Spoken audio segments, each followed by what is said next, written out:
You've got to be kidding me. Huh? What's wrong? Why are you snapping at me? Lunch today. Come on. How long have you been married to me? Is there something wrong with lunch? Wrong? That thing was inedible. So you're saying it wasn't good? It was beyond bad. How could you even serve something that awful to your husband? Yuck. A man like me who's on the fast track to promotion at work, eating something so gross? But you still finished it all, didn't you? This is getting old. Could you stop texting me every time? What's with that attitude? As your husband, I'm just trying to give you some valuable feedback on your cooking.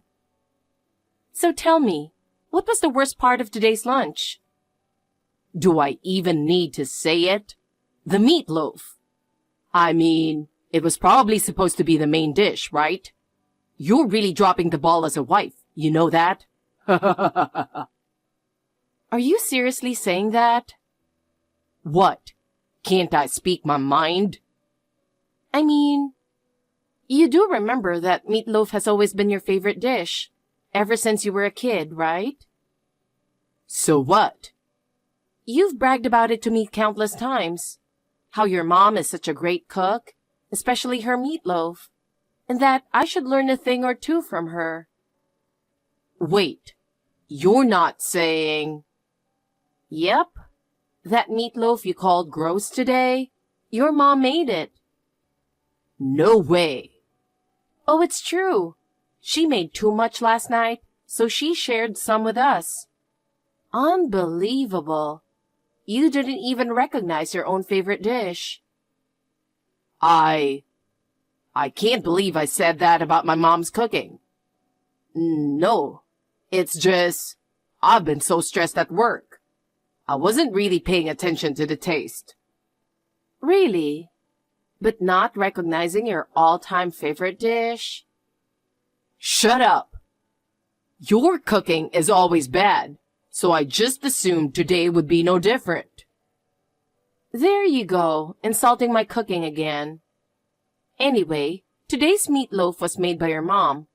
So if you've got complaints about the taste, why don't you take it up with her? How could I possibly tell my mom it was bad? You don't seem to have any problem saying that to your wife. But a wife's job is to make sure her husband has good food to eat. Enough. Isn't today your last day at work before Christmas break? Stop wasting time on this nonsense and focus on your job. Damn it. I really should have kept my mouth shut. Hey, can I talk to you for a second? There's something I wanted to discuss about Christmas. Sure, what's up? Is this about preparing Christmas dinner early? I just started my vacation, so I'm free to come over whenever you need.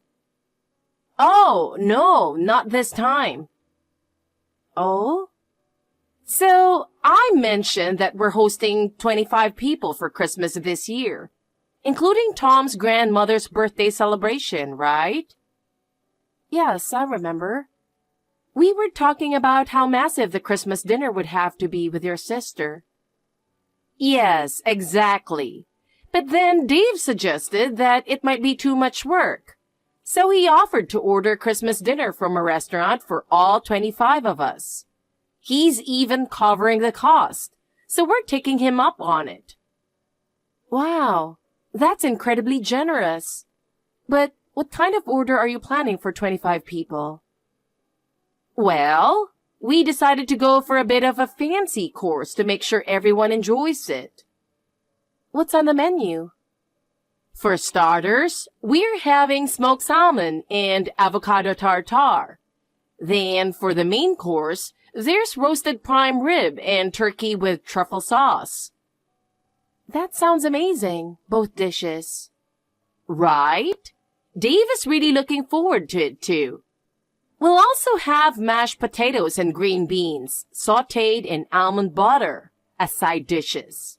And there's more, but I can't remember it all right now.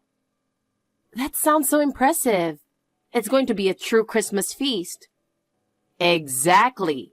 And for dessert, we're planning on pumpkin pie and pecan pie. Oh, wow. Everyone is going to love that. What a wonderful plan. And his choices are spot on. Isn't he? Last Christmas, we put a lot of burden on you. But this year, we want it to be something everyone can enjoy together. Last year? Yes. I feel bad about how much we relied on you last time. I had hurt my wrist after falling down the stairs, so I couldn't handle a knife. My daughter had to go on a last-minute business trip overseas. And Dave? Well, he's okay with simple dishes, but a full Christmas dinner was too much for him. In the end, you ended up doing everything by yourself. It was unavoidable, really, and I didn't mind at all. I actually enjoy cooking, and I got to try out some new recipes, so it was fun for me. That's what I appreciate about you. But this Christmas, just relax and enjoy the restaurant's Christmas dinner with everyone. Thank you so much. All right. Talk to you later. Yes, take care. Hey, where are you right now? Huh? I'm at the grocery store picking up some stuff. Grocery store? What for? Remember we have that family Christmas gathering at your parents' place today? Your mom asked me to pick up some drinks and snacks. By the way, what are you doing? Weren't you heading to your parents' place already? I just got here, actually. But man, you really can't cook, can you? Excuse me? Seriously, on a day when the whole family gets together for Christmas and you can't make a decent meal, it's pathetic. What are you talking about? I don't understand why you're criticizing my cooking, especially at your parents' place on Christmas. I just took a peek in the kitchen, and there's a ton of Christmas dinner laid out. Oh, that? Yeah, we've got more relatives coming over because it's your grandma's birthday. There's food for like 25 people. When did you make all that? It's insane. Yeah, it's pretty impressive, right? Impressive? More like a pile of garbage. Garbage? Yeah, it looks like garbage, obviously. It looks disgusting. And you know what? It actually tasted awful, too. Wait a minute. Did you seriously sneak a taste of the meal everyone's supposed to enjoy together? I thought it was necessary to do a taste test. A taste test? Yeah, a taste test. Haven't you read history? Back in the day, royalty and nobles were always worried about being poisoned. That's why they had taste testers. Yeah, I know, but that's a completely different situation. No, it's the same. I was just upholding that tradition. I taste tested this Christmas dinner to protect the family. Are you serious right now? Do you actually believe that? We're not royalty and nobody's trying to poison us. This is a family celebration. Sneaking food before the party even starts is just plain rude. I don't trust your cooking, so I threw out the entire Christmas dinner you made for 25 people. What? You threw out all 25 servings? Yeah, I threw it all out. What? Why would you do that? It wasn't poisoned, was it? It wasn't poisoned, but the taste was the real problem. Don't serve bad food to my family. No way. I didn't even make anything. What? I told you, didn't I? Since this gathering is huge and it's also celebrating your grandma's birthday, your dad suggested we order Christmas dinner from a restaurant. Wait, that was all from a restaurant? Yeah, a high-end restaurant. No way. You really didn't listen to a word I said, did you? And couldn't you tell just by looking? There's no way an amateur could make a meal like that. I just thought Christmas dinner was usually homemade. making dinner for 25 people is a huge task. Last year, you made everything yourself. Yeah, but that was only because there was a bunch of issues, and I ended up being the only one who could cook. I heard your dad paid for the entire Christmas dinner this time. Wait, my dad did? Yeah, it cost around $5,000 for all 25 servings. 5,000? Well, it was from a top-tier restaurant. That's how much it costs. Oh, man. Seriously, did you throw away all the food in the kitchen? I did. What were you thinking? Wait a minute. What's wrong? Something's happening in the kitchen. I bet everyone's realizing the Christmas dinner is gone and they're probably freaking out. Oh, no.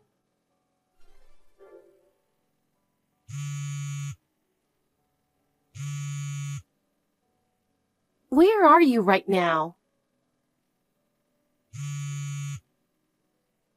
Answer me. I can be wherever I want. You ran away, didn't you? Shut up and leave me alone. Everyone's furious.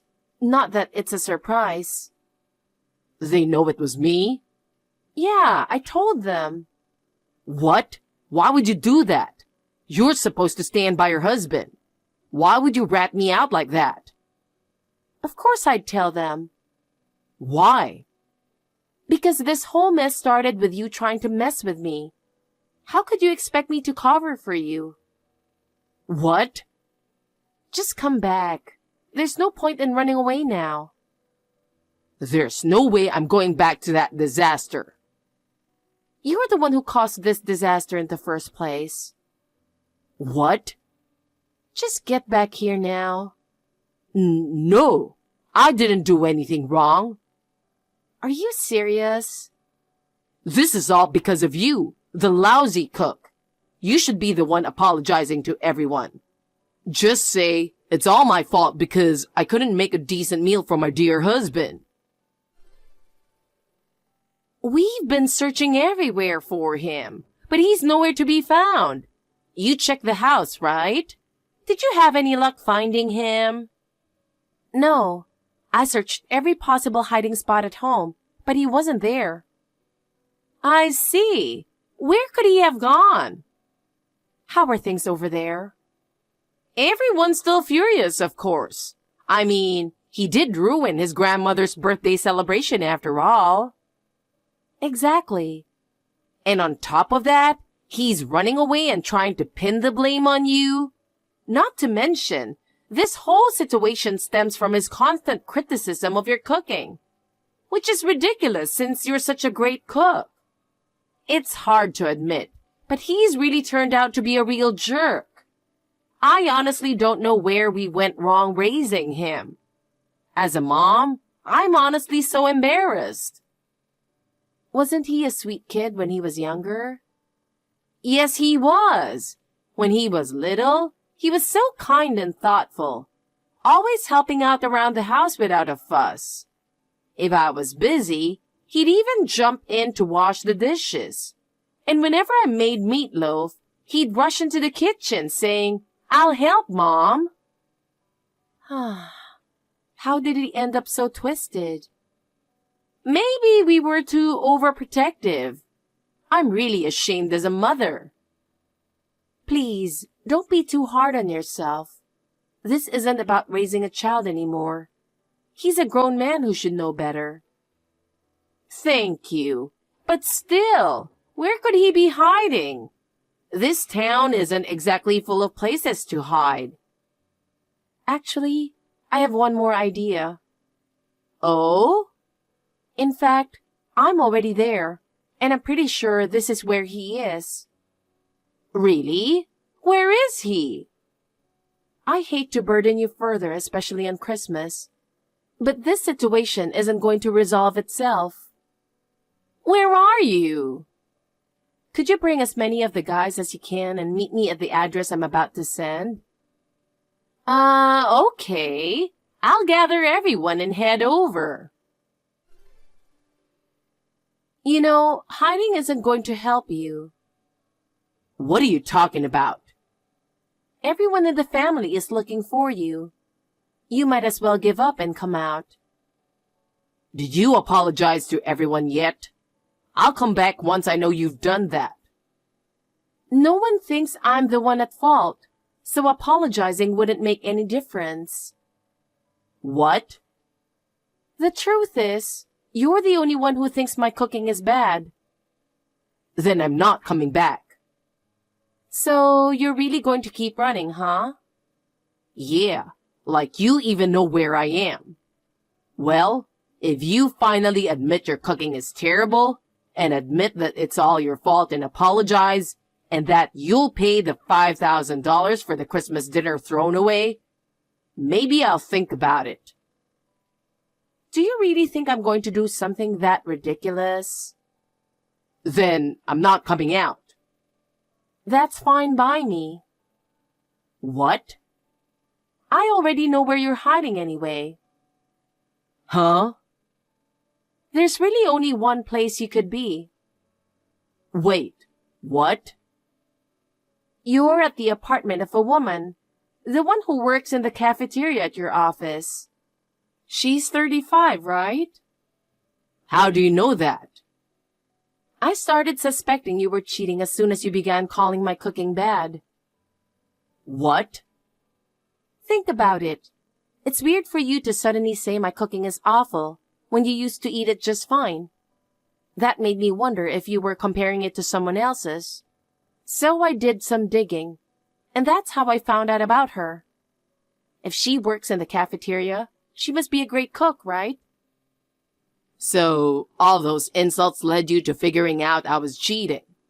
Unbelievable.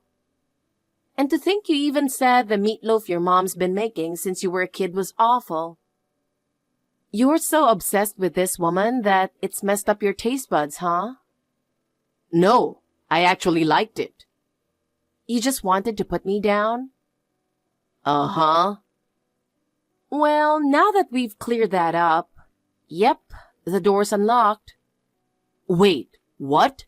The door? You know what they say, don't let your guard down.